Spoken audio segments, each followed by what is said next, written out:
자, 여러분, 오늘 챕터 2의 비행 원리 한번 여러분들과 함께 같이 한번 공부해 보도록 하겠습니다.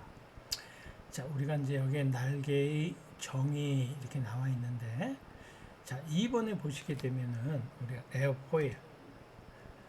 에어포일이 무엇인가? 이 에어포일은 여러분들이 기본적으로 좀 이해를 좀 잘 해 두셔야 될 겁니다. 그래서 어떤 이 부분의 어떤 양력계수라든지 어떤 뭐 받은각이라든지 영각이라든지 치부각이라든지 이런 부분들하고 같이 연결되는 부분이기 때문에 이거는 설명을 좀 해드릴 테니까 여러분들 잘 참고하시기 바랍니다. 일단 기본적으로 이 에어폴이 뭐냐 하면은 우리가 이제 고정이게 뭐 예를 들어서 우리가 이제 여객기를 타고 어디 갈 때도 이 창밖으로 보면 긴 날개, 이렇게 긴 형태의 날개 꼴이 이렇게 주어지게 되겠죠. 날개 꼴이 주어지게 되는데 그 날개 꼴을 단면으로 이렇게 잘랐을 때 그거를 이 단면을 보고 우리가 에어포일이다 이렇게 이제 이야기를 할 수 있겠죠. 자, 에어포일의 요 앞에 있는 면 요거를 우리가 앞면이라고 하기도 합니다.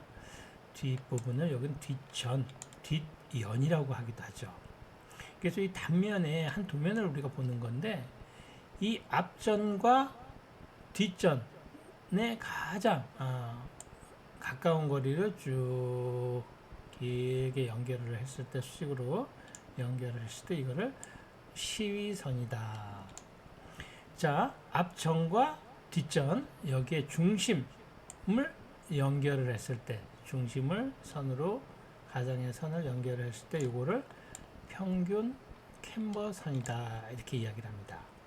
자, 이 시위선과 요 평균 캠버선 사이에 요 거리 요거 전부 다 요거를 이제 캠버선이라고 했죠. 캠버라고 하죠 우리가. 근데 가장 큰 곳, 이 선이 가장 큰 곳을 최대 캠버라 이야기를 한다. 이렇게 알아두시면 되겠습니다.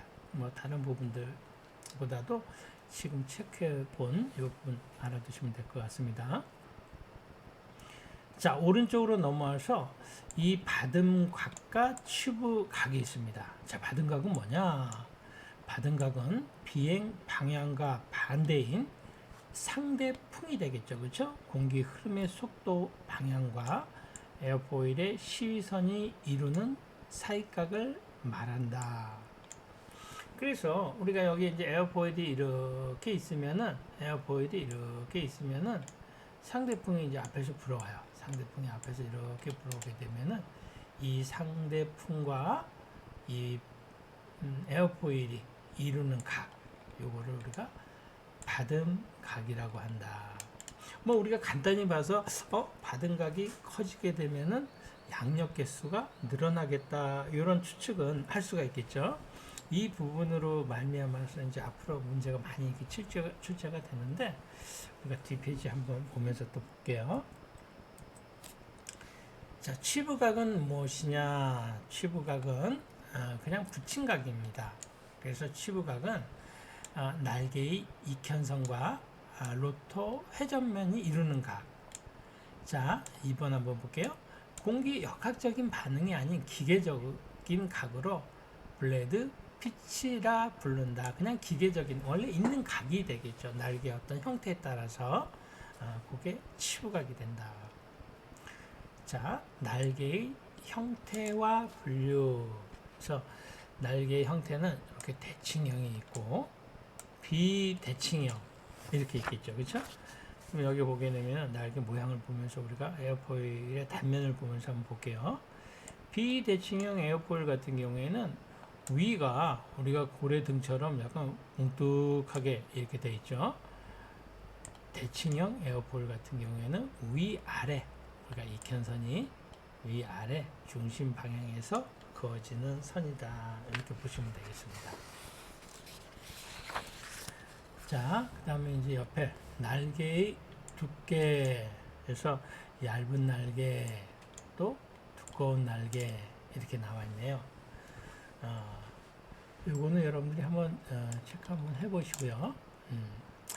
날개의 길이를 한번 볼게요. 이 날개의 길이는 익현선이 짧은 경우 날개 위에 있는 정체된 기류와 날개를 지나는 기류와의 경계가 짧아져 기류 박리가 쉽게 생긴다.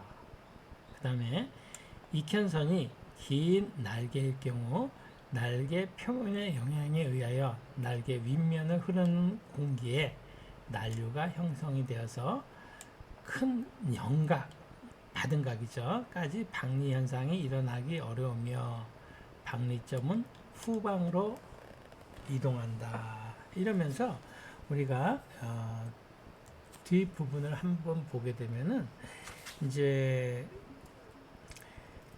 짧은 익현선의 날개와 긴 익현선의 날개, 그렇죠? 여기 익현선이 이건 짧죠. 날개가 작은 거죠. 익현선이 길죠. 긴 익현선 날개가 큰 게 되겠죠. 그래서 짧은 익현선 같은 경우에는 앞에서 상대풍이 오다가 위로 오는 바람이 여기 부분에 짧기 때문에 여기서 박리 현상이 일어나는 거죠. 박리 같은 경우에는 어떤 양력에 이제 영향을 주는 이런 현상이다 생각을 하시면 되겠고, 자, 긴 익현선 같은 경우에는 이 날개가 바람이 쭉 오는 면이 크기 때문에 처음에는 점성 때문에 사실은 이제 날개 이 표면에 이렇게 붙어 있다가 뒤로 바람이 오면서 파장이 생겨 난류가 생기는 거죠. 박리 현상은 뒤에서 좀 작게 일어나는 게 되겠죠. 그래서 요 짧은 익현선, 긴 익현선 결국은 작은 날개, 큰 날개 이렇게 이제 뭐 여러분들이 생각을 하셔도 될 것 같습니다. 자, 우리가 이제 캠버는 아까 설명드렸고 캠버의 영향 이 부분 한번 보시고, 자, 날개의 5번에 보시게 되면 날개의 힘과 종류, 기본적으로 뭐 여러분들 잘 아시겠지만은 항공기에 가장 작용하는 힘들은 물론 이제 공력적으로 여러 가지 힘들이 있겠지만 가장 큰 이렇게 작용하는 양력, 그 다음에 중력, 그 다음에 앞으로 가는 추력을 방해하는 항력, 이렇게 이제 네 가지 형태의 힘이 있겠죠.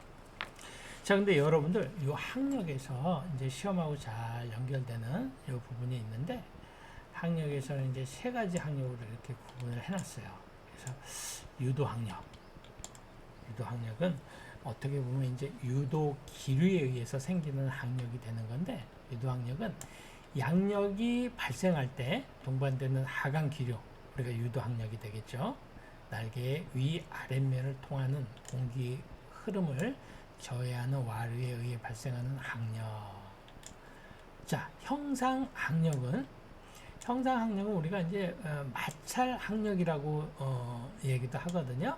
그래서 블레이드가 공기중, 우리가 날개가 공기중을 지날 때 표면 마찰로 인하여 발생하는 마찰성 저항이다. 유해항력 한번 볼까요? 유해항력은 로터, 날개를 제외한 비행체의 외부 부품이죠. 발생하는 항력. 그래서 주로 항공기의 형체, 표면 마찰, 크기, 설계 등의 영향을 받는다. 우리가 비행기도 앞에 머리 부분에 이렇게 뭉툭하게 만든 부분도 유해 항력을 줄이기 위해서 이렇게 뭉툭하게 만든 거죠. 그래서 항력에는 이렇게 세 가지 항력이 있다. 이거는 시험과 이렇게 잘 연결이 됩니다. 자, 날개의 공력 한번 볼게요. 공력의 개념. 그래서 공력이란 공기와 공기 중을 지나는 물체와의 이제 상호작용, 거기서 발생하는 기계적인 힘으로 양력과 항력을 가리킨다. 즉, 정지해 있는 뭐 물체는 당연히 공력이 없죠, 그렇죠? 그래서 공기 중을 움직이는 물체는 공력이 발생한다. 이렇게 알아두시고, 자, 레이놀즈 수 이렇게 나와 있네요. 레이놀즈 수. 레이놀드 수는 밑에 부분만 여러분들 알아두시면 좋을 것 같아요. 레이놀드 수가 작은 흐름은 측류 흐름이며 레이놀드 수가 점점 커지면 난류로 바뀌게 된다. 그래서 이게 점성하고 관성 이렇게 나와 있는데요. 여러분들 우리 간단하게 레이놀드 수를 우리가 이제 비교를 할 때 담배 이렇게 비교를 많이 하시죠. 그래서 담배에 이렇게 불을 붙여가지고 처음에는 담배 연기가 점성에 의해서 어느 규칙적으로 거의 일직선으로 이렇게 올라가다가 어느 시점, 어느 임계점이 지나게 되면은 이 관성으로 말미암아서 이 안개가 이렇게 뭉툭하게 퍼지게 되죠. 그래서 이 레이놀드수는 간단하게 얘기하면은 점성력에 대한 관성력의 상대적인 크기를 비교한 수치다. 이렇게 알아두시면 될 것 같습니다. 그래서 여기 보시게 되면 또 밑에 측류와 난류가 있는데 이 점성에 어떤 영향을 받게 되면은 이거는 이제 측류가 되겠죠. 자, 그 점성의 임계점이 지나서 관성에 이제 영향을 받게 되면은 난류 형태가 된다. 이렇게 알아두시면은 좋겠습니다. 자, 그 다음에 기류 박리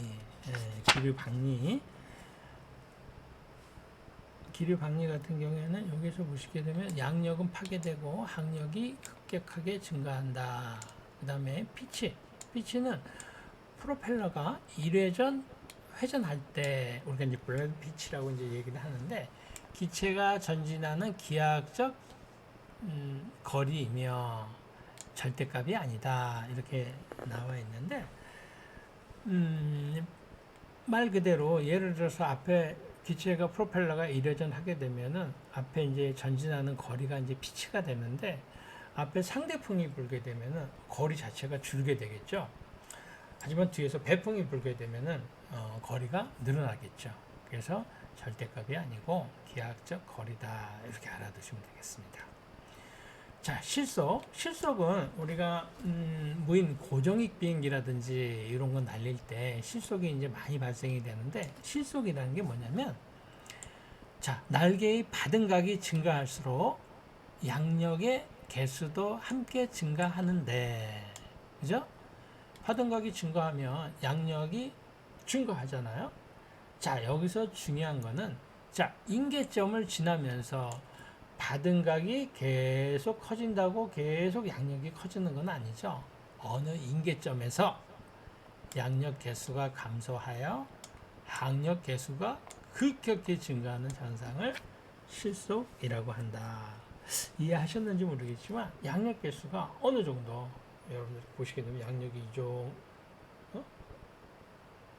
날개 받음각이 이렇게 증가하다가 계속 양력이 커지다가 이게 어느 정도 지나게 되면은 그 임계점을 지나게 되면 양력보다도 항력이 급격하게 증가하는 것을 우리가 이제 실속이다 이렇게 얘기합니다. 자, 기체의 조정면, 항공기의 기체축 여러분들 이거 잘 한번 보셔야 될 것 같아요. 잘 한번. 자, 우리가 이 항공기를 봤을 때 요거를 세로축이라고 합니다. 요걸 세로축. 그 다음에 이쪽 날개 방향을 가로축이라고 얘기를 합니다. 여기 가로축, 세로축. 자, 이건 이해하셨겠죠? 그 다음에 이 세로축이 기체가 만약에 이렇게 있을 때 제 손을 기체라고 보면 여기 앞에 기수 머리가 되겠고 뒤에가 이제 꼬리가 되겠죠. 이 양옆이 가로축이 되겠죠. 그래서 기체가 요렇게 움직이는 거 그렇죠? 좌우로 이거를 우리가 롤링이라고 하죠. 롤링. 그다음에 앞뒤 이거를 피칭이라고 한다. 이거를 일단 머릿속에 넣어 두셔야 돼요. 앞으로 롤링 피칭이라고 한다. 롤링 피칭. 그렇죠? 자, 이제 가로축 우리가 세로축은 이해를 했는데 이 수직축은 뭐냐? 수직축은 우리가 기체를 밑에서 봤을 때 여기가 앞에가 머리면 방향을 설정할 때 기수 돌릴 때 이거를 이 수직축을 기준으로 해가지고 기체를 돌리게 되죠. 그래서 요거는 요잉이라고 한다. 요잉, 기수를 돌리는 거. 그래서 여기 보시게 되면 세로축, 기체의 기수와 꼬리를 연결한 축, 가로축, 수직축 이렇게 나와 있죠. 자, 오른쪽에 보시면 롤링, 피칭, 요잉 이렇게 나와 있는데, 자, 롤링은 좌우 경사 회전 비행, 그러니까 세로축을 기준으로 하는 운동이 되겠죠. 운동, 기체의 운동 자체는. 자, 피칭은 가로축을 기준으로 하는 운동. 자, 요잉 같은 경우에는 수직축을 기준으로 하는 운동. 이렇게 알아두시면 좋겠습니다. 그래서 우리가 이거를 이제 여러분들이 무인볼 헬리콥터 드론을 운영을 하실 때도 키가 이제 에어런 이렇게 이제 에어런이라고 여기 나와 있네요. 그다음에 엘리베이터, 러더. 키가 이제 좌우로 키가 있으면은 이제 왼쪽 키가 우리가 모두 2 형태로 이제 설명을 드리면 왼쪽 키가 스로틀, 러더예요. 스로틀은 이제 기체를 이륙 착륙시키는 거.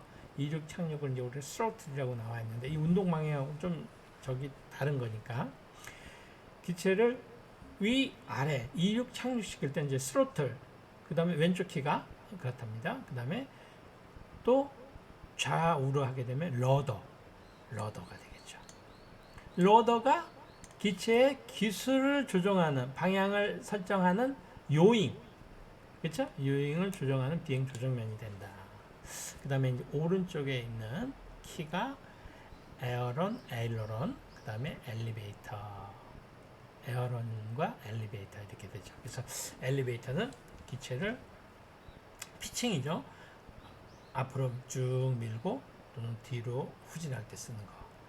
에어런 같은 경우에는 이게 기수 방향은 그대로 있고 좌우로 롤링 부분을 조정하는 조정면이 되겠죠.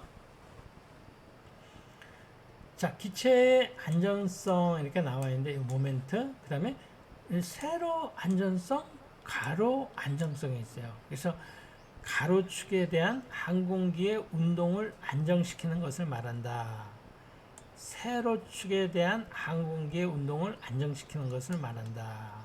그래서 세로 안전성은 피칭, 그 다음에 가로 안전성 롤링, 또 같이 봐두시면 좋겠습니다. 뭐 방향 안전성 같은 경우에는 당연히 요인이 되겠죠. 자, 5번에 조정 모드 이렇게 나와 있습니다. 조정 모드. 여기에 이제 뭐 모드 1, 모드 2, 모드 3, 모드 4. 이거는 조정 모드 같은 경우 어떤 제작자에 의해서 모드 1으로 설정, 모드 2 설정, 모드 3, 모드 4, 모드 5, 모드 6, 뭐 모드 7 뭐 설정을 할 수는 있겠죠. 자, 하지만 예전에는 모드 1을 RC라든지 이런 데서 많이 활용을 했지만 지금은 우리가 이제 멀티콥터가 이제 일상화되면서 모드 2를 대부분 쓴다 이렇게 아시면 될 것 같아요. 모드 2를 조정하는 방법이거든요. 그래서 아까 말씀드렸듯이 모드 2는 왼쪽 키 같은 경우에는 스로틀 상승 하강할 때 쓰고 여기 키가 이제 가운데 있는 거예요. 얘도 마찬가지. 이 키 두 개가 가장 중요하다 그랬죠. 그래서 또 좌우로 키를 치게 되면은 러더, 이건 좌우 방향으로 움직여주는, 이게 좌우 방향이 아니라 이제 요잉이 되겠죠. 요잉. 그래서 기술을 왼쪽으로 갈까 오른쪽으로 갈까 이렇게 기술을 이렇게 틀어주는 역할을 하는 거죠. 자, 오른쪽 키 같은 경우에 엘리베이터, 전진 같은 경우에 우리가 엘리베이터라고 하거든요. 그래서 앞으로 쭉 밀게 되면 전진, 뒤로 밀게 되면 후진 이렇게 되겠죠. 좌우로 치게 되는 거 좌는 에일러런이라 그러는데 좌우로 치는 거 이걸 에일러런이라 그러는데 좌로 치면 기체가 왼쪽으로, 우로 치면 기체가 오른쪽으로 이렇게 움직이는 겁니다. 그래서 이제 지금은 모드 2 형식을 가장 많이 쓰는구나 이렇게 알아두시면 되겠고, 자, 관성 뉴턴의 운동법칙과 베르누이 정리 이렇게 나와 있는데, 뉴턴의 운동법칙, 관성의 법칙. 그래서 첫 번째로 외부에서 힘이 작용하지 않으면 운동하는 물체는 계속 운동하려 하고, 이거는 운동 관성이 되겠죠, 그렇죠? 그다음에 정지한 물체는 계속 정지해 있으려고 하는 법칙. 이걸 우리가 뉴턴의 제1법칙, 관성의 법칙, 그렇죠? 정지, 관성이 되겠죠. 자, 두 번째 뉴턴의 이 법칙, 가속도의 법칙. 힘이 가해졌을 때 물체가 얻는 가속도는, 가해지는 힘이 크면 물체의 움직임이 또 크겠죠. 힘이 작으면 적게 되고, 그래서 가해지는 힘에 당연히 비례하고, 물체 질량이 또 무겁게 되면은 움직임이 작게 되겠죠. 질량이 가벼우면 움직임이 크게 되겠고. 작용 반작용의 법칙, 세 번째 운동 법칙, 세 번째 작용 반작용. 이거는 물체 A가 다른 물체 B에 힘을 가하면 물체 B는 물체 A의 크기는 같고 방향은 반대 힘을 동시에 가한다. 즉 모든 작용에 대하여 크기는 같고 방향은 반대인 반작용이 존재한다. 세 가지 법칙이 있죠. 자, 그 다음에 베르누이 법칙. 이거는 이제 베르누이 법칙은 어떻게 보면 이제 양력 발생과 상당히 큰 영향을 주는 법칙 중에 하나가 되겠죠. 그래서 여기 보면 정압과 동압, 정압과 동압. 그래서 유체의 정압, 유체 속에 잠겨 있는 어느 한 지점에는 상하 좌우 방향에 상관없이 일정하게 작용하는 압력이다. 자, 동압은 유체가 흐를 때 유체의 속도가 생기며 운동 에너지를 가지게 된다. 즉 유체의 운동 에너지를 압력으로 변환했을 때의 압력을 말한다. 정압 플러스 동압, 은이 나와는 전압으로 일정하다. 이거는 표기가 잘못되어 있네요. 그래서 는 이렇게 표현해 주면 되겠습니다. 자, 이거를 우리가 뒤에서 그림을 한번 좀 볼게요. 자, 여기서 간단하게 정리를 하게 되면은, 베르누이 정리. 우리가 여기를 이제 A 지역으로 한번 봐야 되겠죠. 여기를 A로 이렇게 보고, 여기 표시가 안 되어 있는데 B로 한번 보게 되면, 여기에 이제 공기의 흐름, 뭐 유체도 마찬가지고 공기도 마찬가지가 되겠죠. 여기에는 관이 크죠.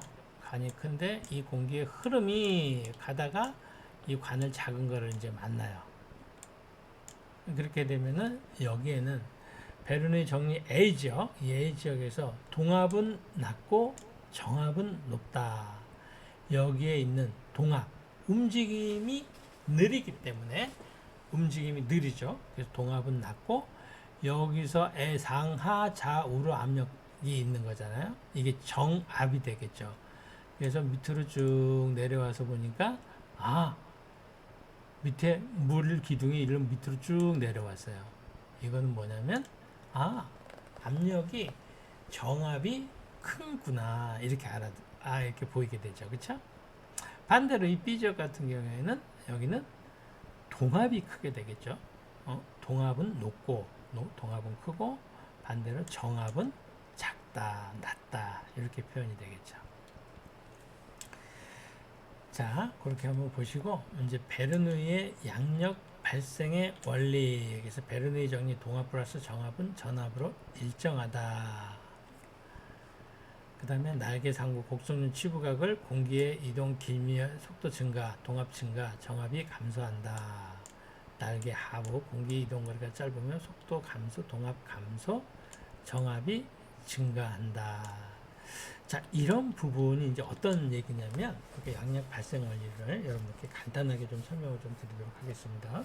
여러분들이, 만약에 이제 뭐 서울 근교라든지 이렇게 뭐 지방도로라든지 이렇게 가실 때 보면은 뭐 예를 들어서 한 60km 정도 차를 이제 운전하고 가시다 보면은 손을 이렇게 내밀어 창 밖으로 이렇게 내밀어 보면은 어떤 현상이 일어날까요?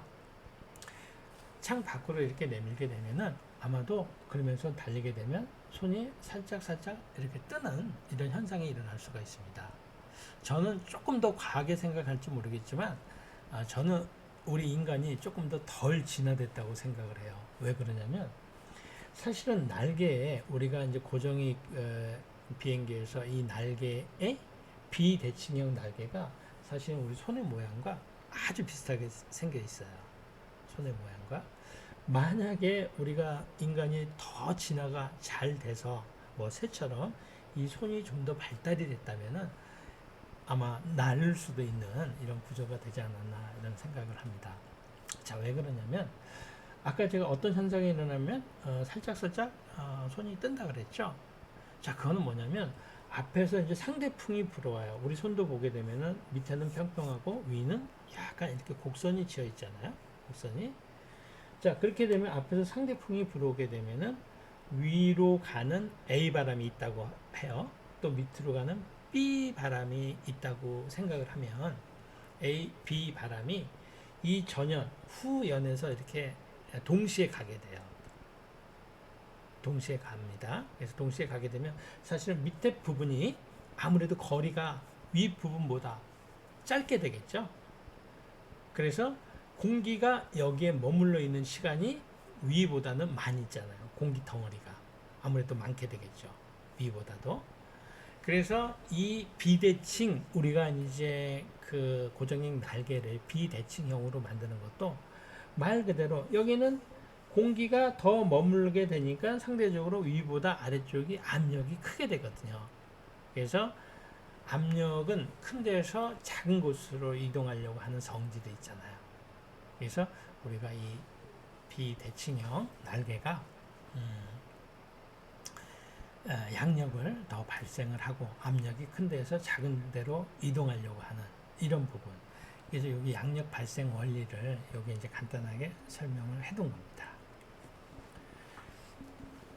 자, 그 다음에 다음 페이지로 한번 넘어가 볼게요.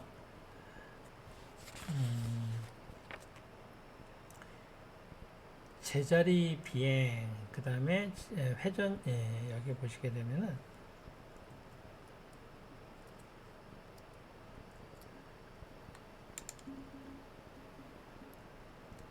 회전익 비행장치의 특성 이렇게 나와 있죠.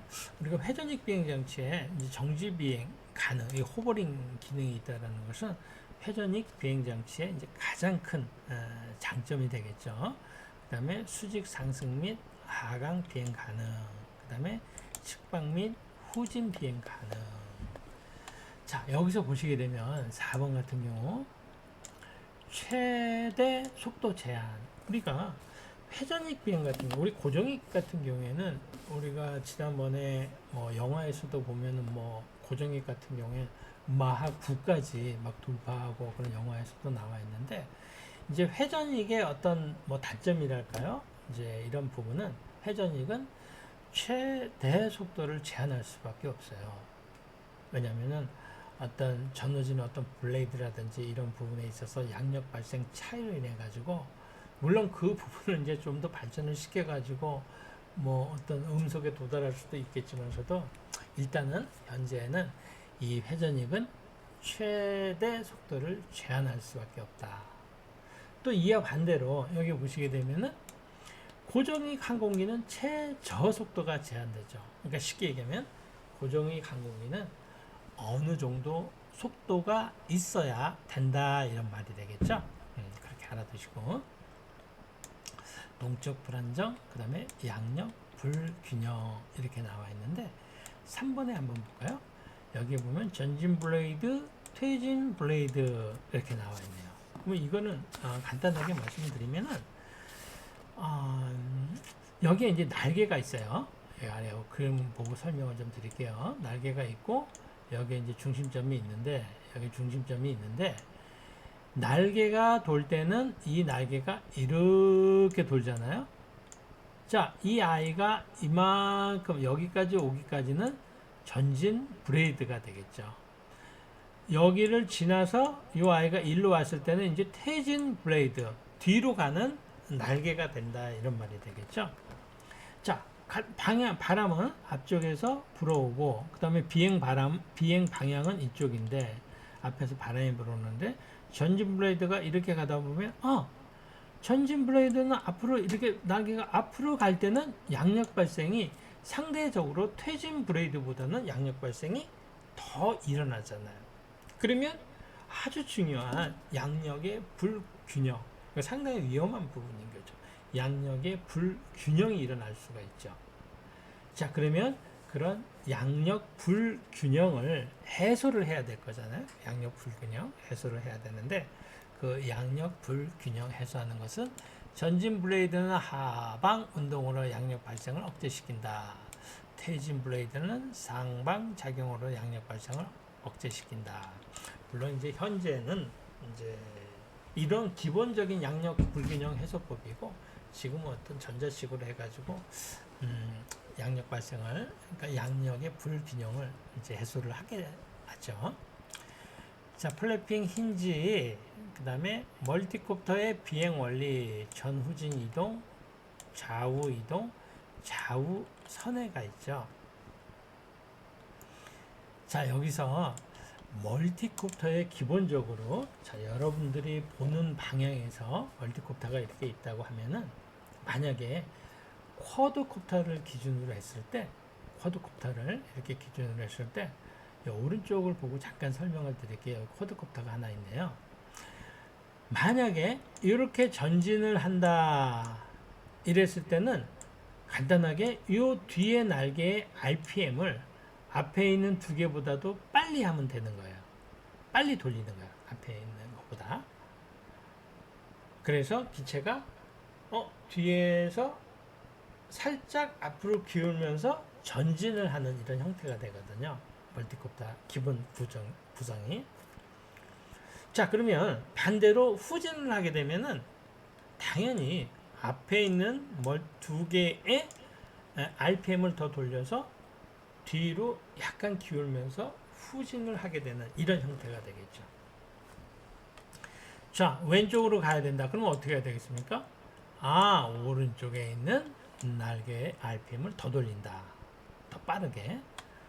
당연히 오른쪽으로 가야 된다 하면 왼쪽에 있는 거를 더 빨리 돌리는 거죠. 이게 비행 원리 중에 하나입니다.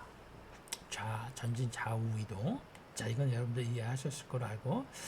자, 근데 이제 우리 선에 대해서 한번 알아볼게요. 예를 들어서 이 멀티콥터가 이쪽 방향으로 돌아야 될 때, 선해야 될 때, 또는 오른쪽 방향으로 선해야 될 때, 이렇게는 어떻게 해야 되나? 한 가지만 알아두면 모든 게 다 풀립니다.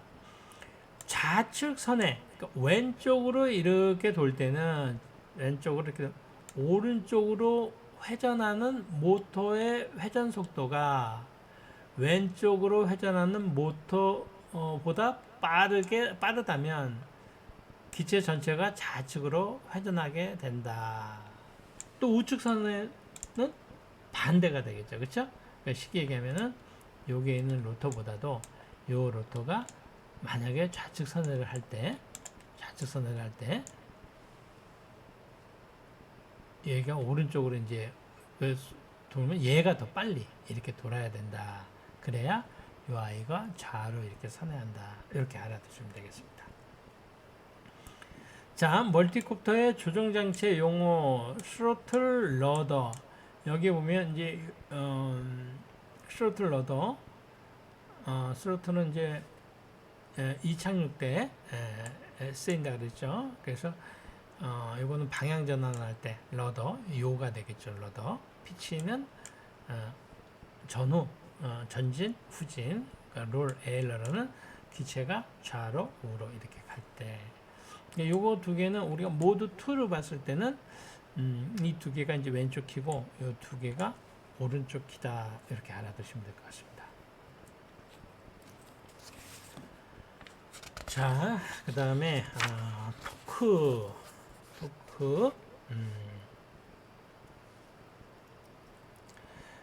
로터가 회전하는 방향과 반대 방향으로 동체가 회전하는 힘을 뜻한다. 그래서 요거는 이제 시험하고 가끔 연결될 때 뉴턴의 이제 작용 반작용의 법칙과 같은 이제 원리다. 이렇게 알아두시면 되고, 코리올리 효과. 요거는 코리올리 효과란 로터의 속도를 변화시킨 후 회전축의 중심에서 거리의 변화를 보상하기 위한 것. 자, 3번의 전위성향 보면 이 전위성향도 시험에 자주 연결이 되는 겁니다. 전위성향은 운동하는 방향이 바뀌거나 또는 다른 방향으로 옮겨가는 현상을 우리가 전위성향이다. 그 다음, 이 지면 효과. 이건 뭐, 마찬가지로 또 시험 너무 자주 나오는 거죠. 지면 효과는 기체가 지면과 가까이에서 비행할 때 로터 끝에서 발생하는 와류가 지면에 영향을 받아 강도가 작아져 유도 항력이 감소하고 양력이 증가하는 것을 말한다. 그 지면 효과는 뭐 간단하게 말씀을 드리면 우리가 예를 들어서 드론을 운영을 할 때도 드론을 뭐 예를 들어서 운영을 하게 되면은 착륙할 때 보면 기체에 뭐 예를 들어서 뭐 가까우면 뭐 1m, 1.5m에서 1m 이렇게 가까워질수록 밑에 유도기류, 밑으로 내려가는 기류가 있잖아요. 이게 프로펠러의 영향으로. 그러면 이 아이가 지면과 부딪혀서 양력 발생이 더 커지는 이런 현상을 우리가 이제 지면 효과다 이렇게 얘기하면 됩니다. 지면 효과에 관련해서 이제 뒤에 이제 문제들이 많이 나오는데 한번 그때 같이 보시면 더 쉽게 이해하실 것 같습니다. 우리가 멀티콥터, 그러니까 뭐 예를 들어 제자리 비행, 기류 현상 뭐 이렇게 나와 있는데 제자리 비행은 멀티콥터, 그 회전익 비행기에서 상당히 이제 특징적인 어떻게 보면 회전익 비행기만 할 수 있는 비행이 되겠죠. 거기에서 나오는 기류 현상, 자 유도 기류. 로터 회전면을 따라 위에서 아래로 흐르는 공기의 흐름, 하강풍. 피치각이 커질수록 유도기류는 증가한다. 공기가 회전하는 로터의 끝단 주변에서 빙빙 돌아가는 소용돌이 현상을 말한다. 양력의 발생 효율을 감소시킨다. 이렇게 나왔죠.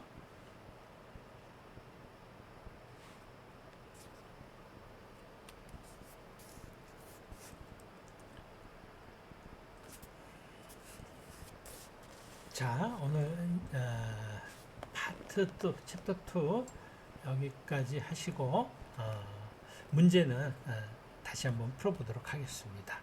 자, 여러분들 수고하셨습니다.